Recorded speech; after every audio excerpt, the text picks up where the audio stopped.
Students, this assignment in Photoshop is all about your understanding of how to use layers in Photoshop.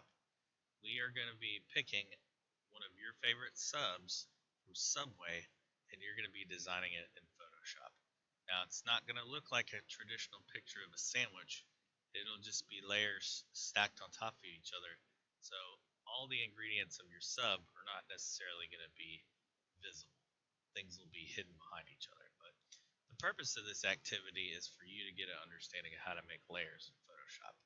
The purpose of that activity is not to have a realistic looking sandwich. So, with that in mind, let's go out to the internet. And I have the Subway menu here, and I'm going to pick my favorite sandwich. I'd encourage you to pick your favorite sandwich. And I'm going to click on the chicken and bacon ranch meal. Ooh, does that look good? So that's the sandwich I'm going to make in Photoshop. Now, when you get into Photoshop and you start to build the base layer of your sandwich, which is the bottom bun, the very first thing that you're going to need to do is create a new layer. We have a background layer here, but we don't necessarily want to paint on that. We want to create a brand new layer, and every time you have a new ingredient for your sandwich, you're going to have to create a new layer. So I'm going to go here where it says layer, new, layer. I'm going to title it bottom bun.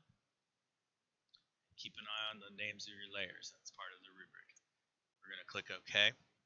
Now I have a layer right here that says bottom bun. I'm going to go over here and get my brush tool. And then I'm going to use my size and hardness buttons that are up here. And I'm going to increase the size and get it to about the size of the piece of bread. Okay. And I'm going to put my hardness up here to 100. So I'm at 215 pixels. Maybe I'll do let's say we'll do, you can actually type in there, I'm going to do 245. Okay. So now I'm going to go over here to my color swatch, and I'm going to go here with the slider here and slide up to the orange and see if I can find a nice like red color. So I kind of like that one. I'm going to use that. Get something around there. There we go. So I'm going to click OK. And I'm just going to just draw out my bottom bun. And there it is. The bottom bun of my sandwich. It's not photorealistic, and that's okay. You just want to get the basic shape. So that's the bottom bun layer.